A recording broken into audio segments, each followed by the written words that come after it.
Lian Queer representando FROS! Oi Queers, eu sou Lian e esse é o Pisa na Bola, o programa que traduz um dos esportes mais héteros do mundo para o LGBT.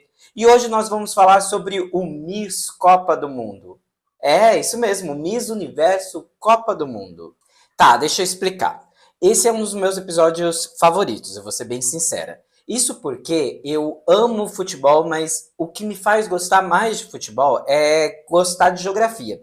E hoje a gente vai falar sobre como o efeito da globalização e também um passado muito triste da colonização transformam as regras do futebol e fazem com que alguns cenários aconteçam, como aqueles jogadores que têm múltiplas nacionalidades e podem representar países diferentes em uma Copa do Mundo. Isso causa cenários muito incomuns, como casos, por exemplo, de jogadores que enfrentam seu próprio irmão em Copas do Mundo, um defendendo uma seleção e outro defendendo outra seleção. Então hoje a gente vai descobrir um pouquinho como é que funciona esse processo de globalização que separa até mesmo famílias. Vamos lá? Mana, para, pisa menos. Mana, para, pisa menos. Antes de começar, eu não posso esquecer de pedir para vocês darem like nesse episódio, né? Dar o joinha nesse episódio, inscrever no canal e também acionar o sininho para você não perder nenhuma das novidades do Pisa na Bola, tá bom? Então faça isso, por favor. Vamos lá, galera. A Copa de 2026 é, como a gente falou no primeiro episódio, a Copa de muitas primeiras vezes. E ela é a Copa com maior número de seleções. Isso trouxe um cenário muito incomum para o Mundial. Essa Copa é a Copa com maior número de jogadores que defendem uma seleção que não nasceu nesse país. Ou seja, eles nasceram em países diferentes, mas estão representando as cores de outra seleção. Isso representa cerca de 23%, na verdade, dos convocados. São 289 jogadores que estão nesse cenário. Isso gera algumas situações específicas, como foi o caso de Curaçao, por exemplo, que estreou nessa Copa do Mundo. Dentre dos seus 26 convocados, apenas um nasceu no seu país, nasceu na capital de Curaçao. Todos os outros 25 nasceram em outro território, mas jogaram pelas cores de Curaçao nesta Copa do Mundo. Na verdade, apenas 8 seleções têm todos os seus convocados jogadores que nasceram no seu país. Vamos à lista? É Brasil, África do Sul, Arábia Saudita, Áustria, Colômbia, Panamá, Suécia e Tchequia. Esses são os 8 países, as 8 seleções que convocaram apenas jogadores que estão no seu país, que nasceram no seu país. Todo o restante convocou por meio de alguns processos, seja ele por nacionalidade múltipla ou naturalização. Tá, mas para a gente conseguir conversar um pouco sobre esse cenário, a gente precisa entender algumas coisas que levam a isso, né? Vamos primeiro falar sobre o que é nacionalidade, o que é o conceito de nacionalidade? O conceito de nacionalidade ele é muito longo, ele vai muito além do que a seleção que você está representando em uma Copa do Mundo. Para vocês terem ideia, o Brasil, por exemplo, já teve jogadores que nasceram no teu território, mas jogaram a Copa do Mundo por outras seleções. Jogaram por Itália, jogaram por Espanha, jogaram por Portugal, jogaram por Catar. Isso é uma realidade já de muita data, de longa data. Inclusive, os primeiros jogadores a disputar uma Copa do Mundo por uma nação diferente da que nasceu foi em 1934. O primeiro foi... Gente, esse nome é bastante complicado, tá? Então eu vou copiar aqui, ó. É Anfilogino Guarizzi. Ele também era conhecido como Filó. Ele era atacante do Brasil e disputou, né, a Copa do Mundo pela Itália. Também fez o mesmo movimento Luiz Monfi. Ele nasceu na Argentina, mas disputou a Copa de 1934 pela Itália. Os conceitos de cidadania, eles variam bastante, tá? E de países para país, mas eles são pautados dentro da lei. Existe o direito de solo e o direito de sangue. O direito de solo está relacionado, né, tá relacionado ao território que você nasce. Isso faz a sua nacionalidade. O direito de sangue está relacionado à sua descendência, sua ascendência. E isso faz a sua nacionalidade. O Brasil e os Estados Unidos, por exemplo, usam o direito de solo para determinar a nacionalidade de uma pessoa. Ou seja, se você nasceu em território brasileiro, você é brasileiro, independente dos seus pais serem de outra nação e terem mudado para cá, serem imigrantes no Brasil. O mesmo vale para os Estados Unidos. Agora, no caso da Espanha, no caso da França e muitos outros países europeus, você também tem a descendência de sangue, que também dá um direito de nacionalidade, ou seja, você é filho ou é filha de um espanhol e nasceu na Áustria, por exemplo. Você tem uma nacionalidade espanhola por conta dessa descendência. É por conta disso, por conta desse direito de sangue, que tem cidade aqui no Brasil, né, com pessoas que se acham mais alemão do que os próprios alemães que nasceram na Alemanha, só porque são brancos. É isso. A grande verdade mesmo, é que tem uma visão muito preconceituosa em relação a um prazer de ter uma descendência europeia, né? As pessoas têm essa bagagem europeia e gostam de achar que ter uma bagagem europeia é melhor do que ter uma descendência ou uma ascendência de qualquer outro país. Mas isso não é só uma visão preconceituosa, né, gente?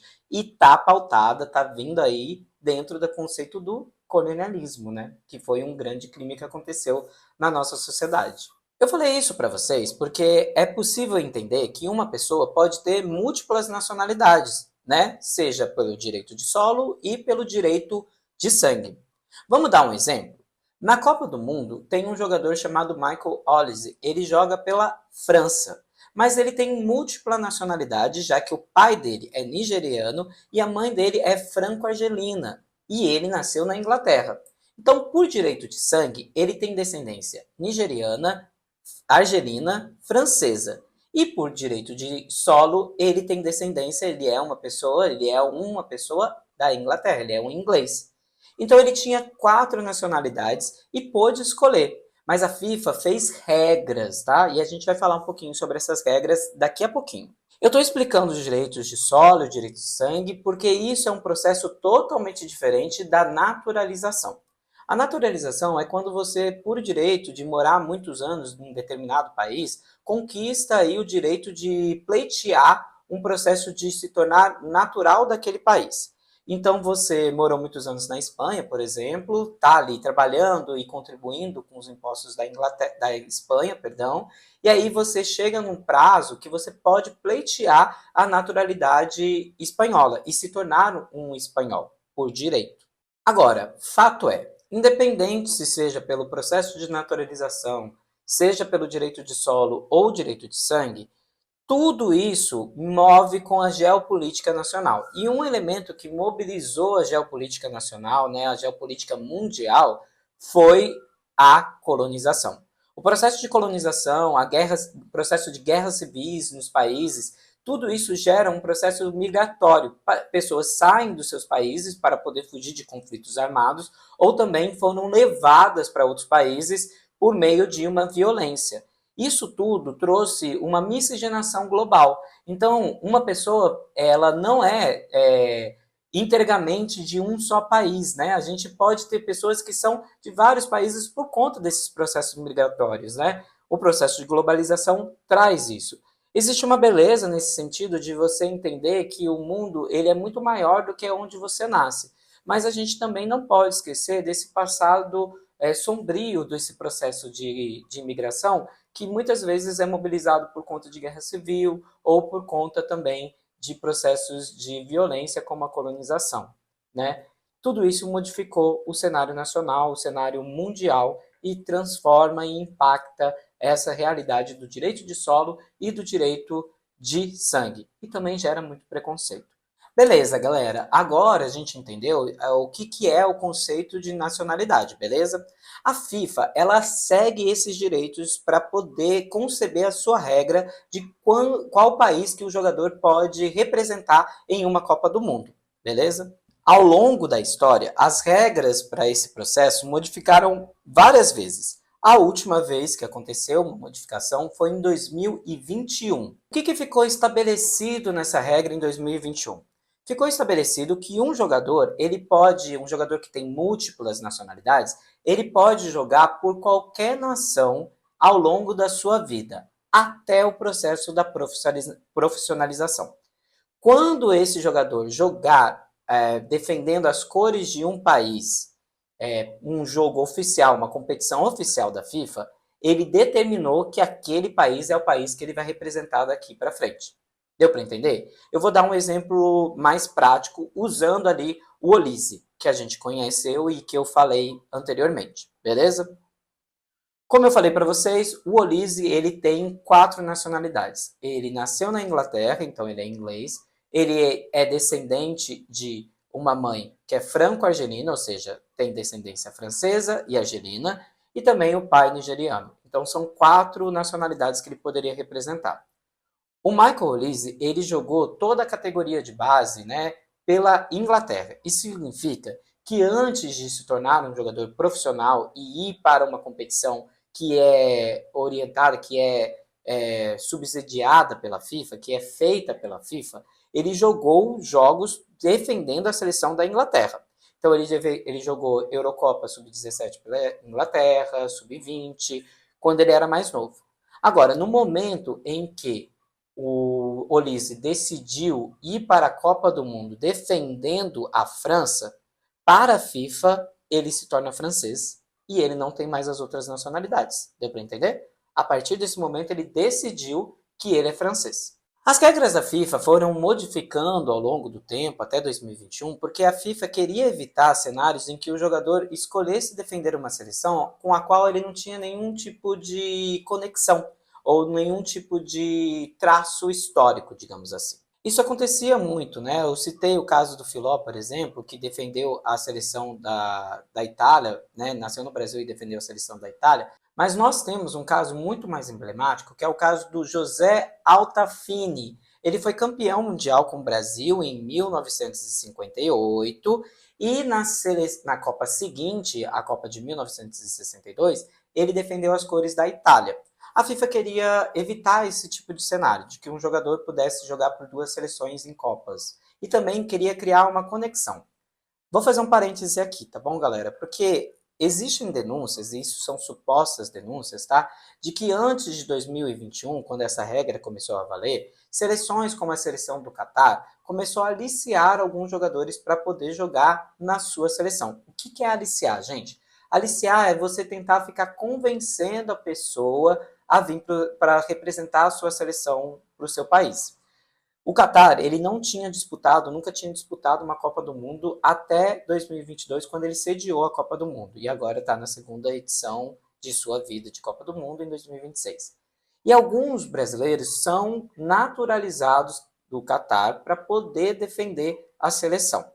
Beleza? Existe aí uma suposta denúncia de que a seleção do Catar, a Federação de Futebol do Catar, estava tentando convencer outros jogadores, não só brasileiros, a se naturalizarem do país para poder jogar a Copa do Mundo e ter uma seleção mais forte. Entendeu?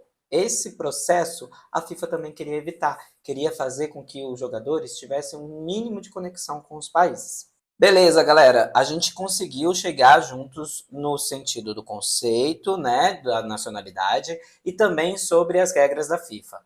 Agora, o que impactou tanto a Copa de 2026 para a gente ter um volume tão alto de jogadores que não nasceram na seleção em que estão representando na Copa, né? 23%, como eu falei lá no início do episódio. O que impactou tanto? Aí a gente precisa entrar na geografia, na geopolítica da história, que é a parte mais encantadora desse negócio. É encantador porque a gente precisa conhecer o nosso passado, né? A gente precisa conhecer o passado do mundo para que a gente não repita alguns erros e não repita algumas violências. Mas existem cenários que são muito complexos, né? Vamos começar a explicar um pouquinho deles? Um dos motivos pelo qual muitos dos jogadores que não nasceram na sua seleção estão jogando por essa seleção está correlacionada com o processo de colonização. Existem vários motivos para poder explicar esse fenômeno da Copa do Mundo, e um desses motivos é o processo da colonização, que é bem triste, mas aconteceu no nosso país, aconteceu em outros países e aconteceu, né, faz parte da história do mundo. Esse processo de colonização, por exemplo, explica o caso de Curaçao. Curaçao faz parte do Reino dos Países Baixos. Aqui no Brasil, nós chamamos os Países Baixos de Holanda, mas na verdade a Holanda é só apenas um território dos Países Baixos. E isso é um reino, da mesma forma como existe o Reino Unido. Ou seja, são várias nações que compõem esse reinado.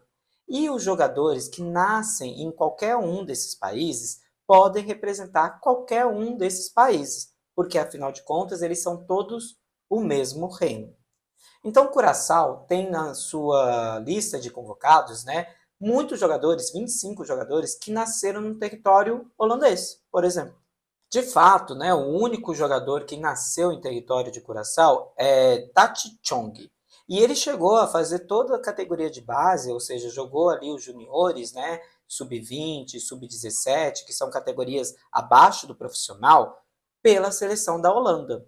E depois escolheu jogar por Curaçao. O caso de colonização também explica o Suriname. Suriname foi colônia da Holanda, né, dos Países Baixos, e fez parte do Reino dos Países Baixos até 1975. O Suriname não está na Copa, mas poderia aumentar essa conta, porque muitos dos jogadores que foi convocado para poder jogar até mesmo o mata-mata definitivo, a repescagem mundial, muitos desses jogadores tinham nascido na Holanda. E existe uma explicação para isso.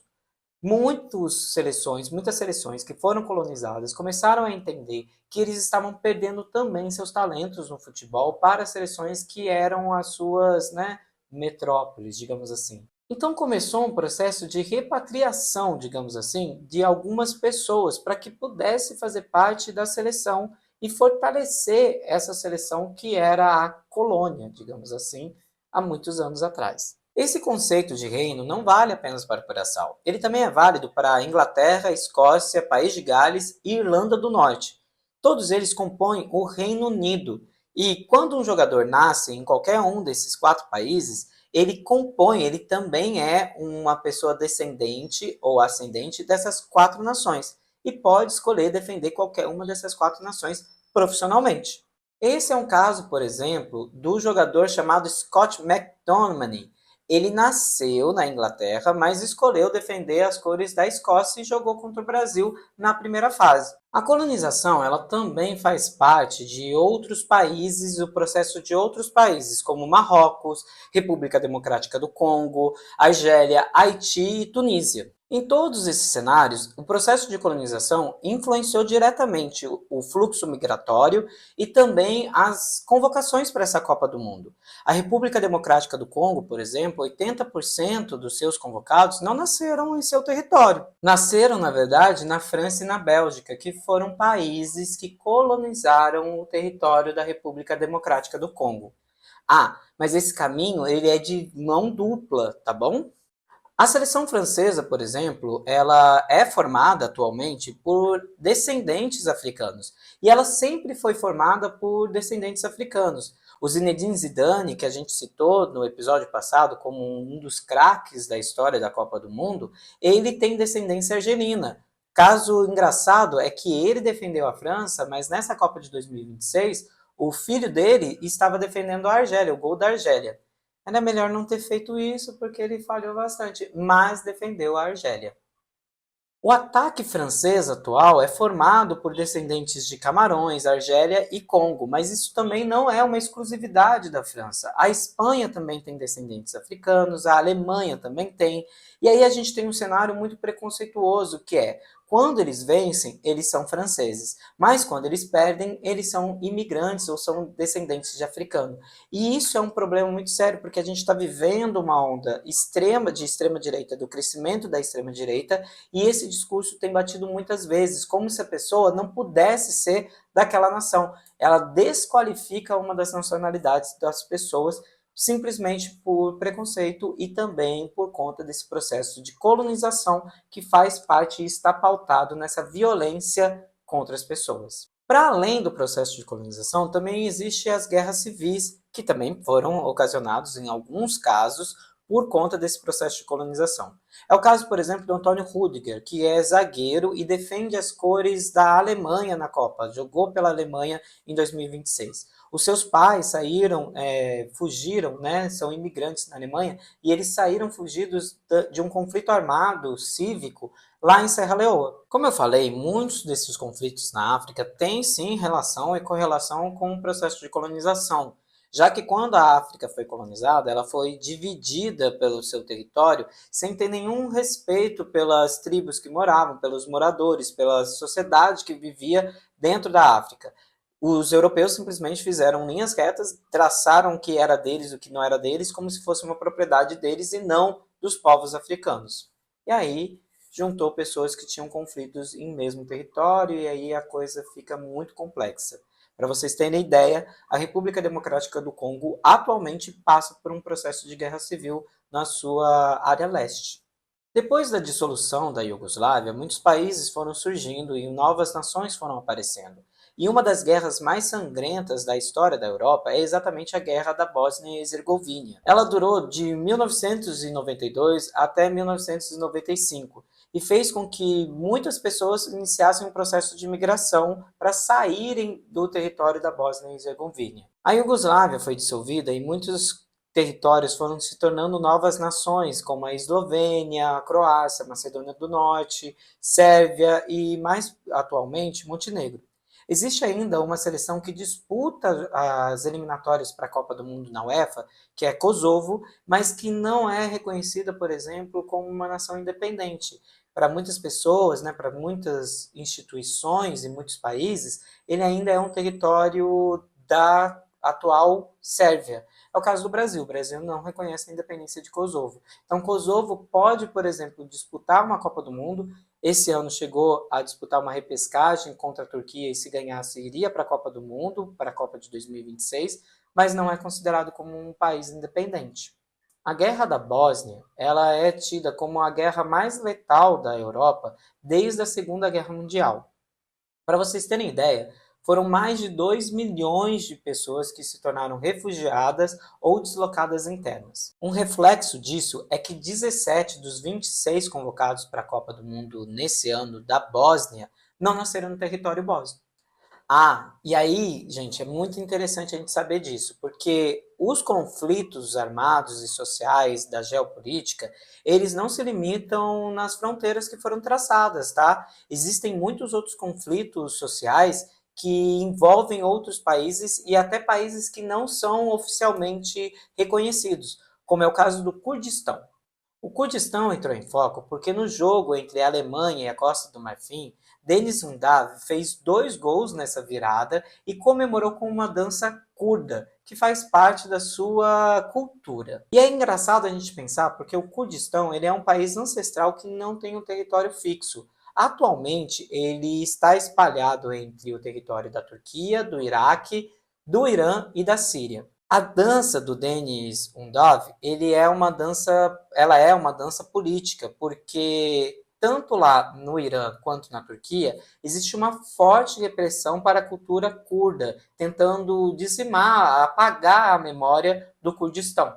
O Undav ele não entra nessa matemática dos jogadores que defendem uma seleção que não nasceram nesse país, né? Ele não entra nisso. Ele é um jogador alemão, mas ele também se considera uma pessoa curda. Ele também se considera curdo porque ele faz parte, cresceu dentro dessa cultura. E se o Kurdistão fosse reconhecido como um país, muito provavelmente ele poderia defender o Kurdistão caso o Kurdistão fosse para a Copa, por exemplo.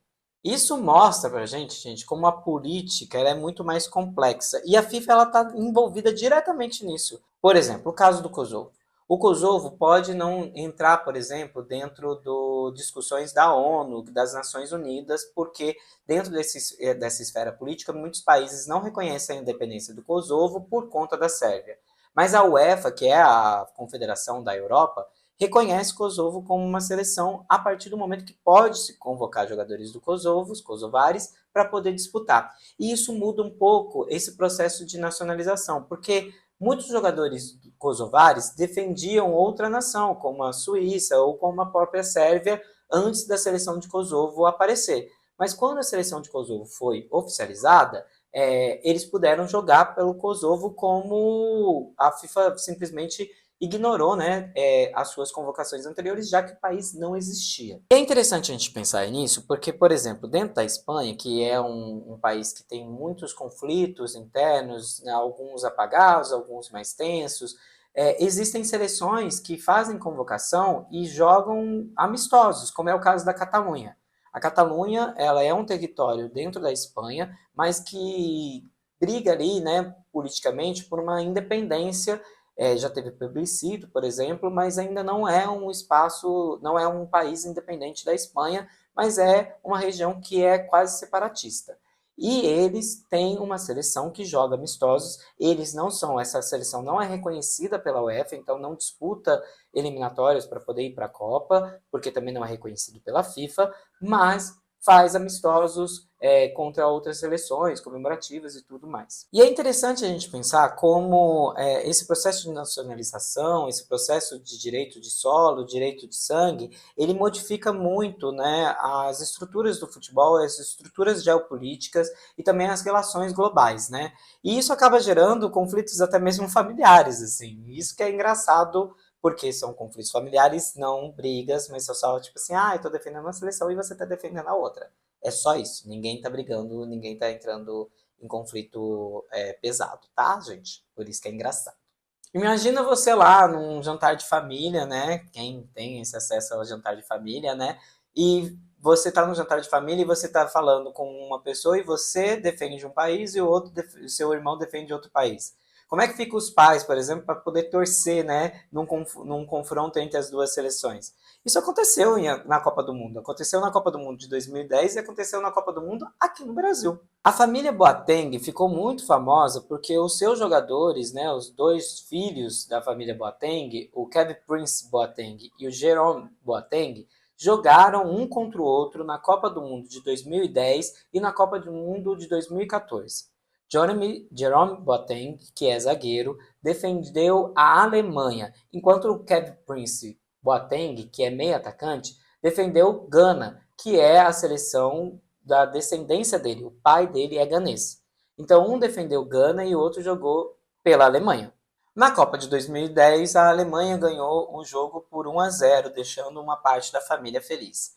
Já na Copa de 2014, as duas seleções empataram em 2-2. Também outro cenário de convocação aconteceu com os irmãos Williams, né? Em 2026, o Nico Williams, que é atacante, está defendendo a Espanha, ele é o filho mais jovem, e o Iñaki Williams, que é o jogador, né, o filho mais velho, está defendendo a seleção de Gana. É engraçado o nome dele, né? Iñaki, né? Mas é isso, é Iñaki. Ambos nasceram no país basco e ambos jogam pelo Athletic Club, que é um time lá da Espanha. Mas os dois defendem seleções diferentes. Isso aconteceu muito porque o Iñaki Williams nunca recebeu o convite para poder jogar pela seleção espanhola, mas também quando ele foi convocado pela seleção de Gana, eu confesso que gerou ali, eu vou falar dessa história, porque ele gerou um certo conflito dentro da própria seleção de Gana. O que acontece? Gana se classificou para a Copa do Mundo e o Iñaki Williams nunca tinha jogado por Gana, não tinha jogado nenhum jogo eliminatório. E na hora da convocação para a Copa do Mundo, ele disse que toparia jogar por Gana. Então, o técnico convocou Iñaki Williams para a Copa do Mundo. E isso gerou um conflito dentro do cenário ali dos jogadores da Copa do Mundo, de ganês, né, os jogadores ganeses, porque eles ficaram assim, poxa, ele não participou do processo de convocação, da processo, né, de eliminatória, e agora já é convocado, já chega, tipo assim, na cereja do bolo, não passou por tudo o que a gente passou, sacanagem e tal.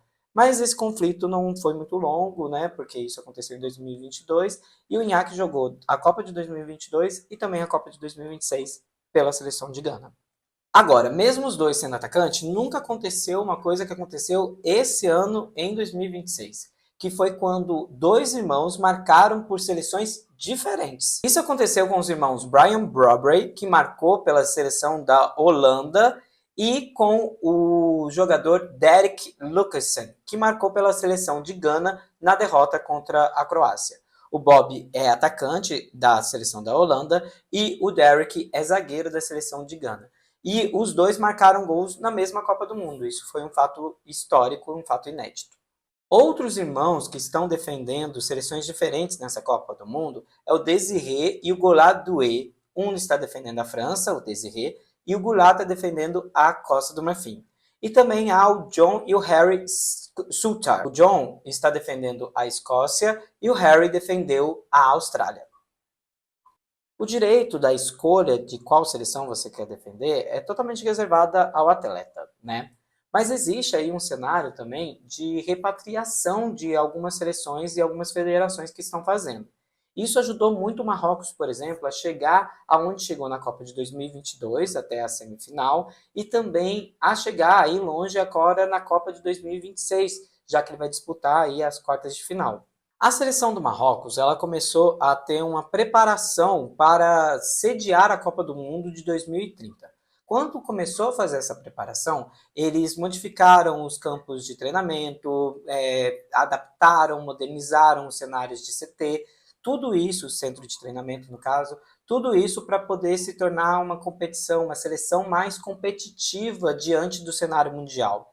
E essa competição, né, esse cenário mais competitivo, atraiu os olhares de jogadores marroquinos que nasceram em outros países, como é o caso do Brahim Diaz, que é o principal jogador do Marrocos atualmente, nasceu na Espanha. A Espanha tentou convocar esse jogador algumas vezes, mas ele recusou para defender o Marrocos. Ou é o caso do Boudouadi, que é o jogador de 18 anos, ele nasceu na França, a França estava ali monitorando para ele poder jogar na seleção principal da França, ele fez toda a categoria de base dentro da França, jogou pela seleção sub-17, sub-18 na França, mas ele escolheu jogar pelo Marrocos a Copa do Mundo. E ele foi um grande destaque, por exemplo, ele foi o melhor em campo no jogo contra o Brasil, por exemplo. Ele foi o melhor jogador marroquino em campo, com apenas 18 anos de idade. Então as seleções africanas, elas também estão aprendendo a fazer esse processo, não só as seleções africanas, mas outras seleções, né, daqui do Caribe, também estão aprendendo a fazer esse processo de olhar para fora, olhar para quem pode defender a sua seleção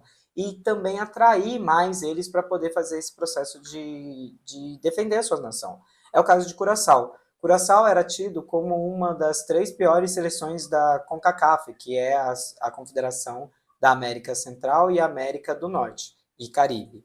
A Curaçao era a 3ª seleção pior e foi parar numa Copa do Mundo depois de fazer esse processo de atrair a atenção dos jogadores que nasceram na Holanda, mas que não tinham possibilidade de jogar na seleção holandesa. Embora, né, essa seja o maior número de jogadores que não nasceram na nação, que estão defendendo na Copa do Mundo na história, né, agora na edição de 2026, esse processo não é novo, tá, gente? É importante a gente falar isso. Nas edições da Copa do Mundo, nas primeiras edições da Copa do Mundo, o Ferenc Puskás, que é um dos maiores atacantes da história, ele defendeu a seleção da Espanha na Copa, mas ele nasceu na Hungria. E como a gente falou, antes das regras estipuladas pela FIFA, que determinava que um jogador só pode jogar por uma seleção na Copa do Mundo, o Alfredo Di Stéfano, que também é um jogador histórico, ele jogou uma Copa do Mundo pela Espanha e outra Copa do Mundo pela Argentina. Primeiro pela Argentina e depois pela Espanha. Além disso, o Brasil, como eu falei, já teve vários jogadores que fizeram um processo de naturalização para defender outros países. Em Portugal, por exemplo, é o caso do Deco, meio-campista, e o Pepe, que é o zagueiro. Na Espanha, é o caso do Diego Costa, que é atacante, que chegou a defender até o Atlético Mineiro recentemente, e o Marcos Senna, que é meio-campista. No caso da Espanha, a gente tem o Thiago Motta e tem o Jorginho, que se envolveu numa polêmica com a Chapéu no início do ano. Por fim, na Croácia, a gente tem o Eduardo Silva, né, que defendeu a Croácia. E nesse ano, 2026, a gente tem 2 jogadores brasileiros, né, 2 pessoas que nasceram no Brasil, que estão defendendo a seleção do Catar, que é o Lucas Mendes e o Edmilson Júnior. Então, o processo de naturalização ele já acontecia e ele já estava em pleno vigor. O Brasil é uma pessoa que teve muitos jogadores naturalizados, mas outras seleções também. Para vocês terem ideia, no Paraguai está jogando um meio-campista chamado Maurício, que é jogador naturalizado paraguaio. E o Maurício conseguiu essa naturalização para o Paraguai porque o pai dele é paraguaio, então ele conseguiu por conta dessa ascendência. Bem, galera, é isso. Eu espero que vocês tenham gostado. Esse, confesso para vocês que é um dos meus episódios favoritos, porque eu aprendo muito sobre geografia, muito sobre história, conflitos e história mesmo mundial por meio do futebol. O futebol ele é uma geografia viva, a Copa do Mundo é um cenário que mostra como os processos geográficos estão influenciando todo o processo de globalização e como os jogadores, as pessoas se mobilizam, migram, saem, se movem no mundo, né? E eu acho isso muito interessante, particularmente eu gosto muito disso, porque eu acho que é um processo que dá para você estudar muita coisa, né? Eu gosto muito. Esse é o episódio de hoje, eu espero que vocês tenham gostado e eu vejo vocês na semana que vem, tá bom? Beijo, beijo e até mais!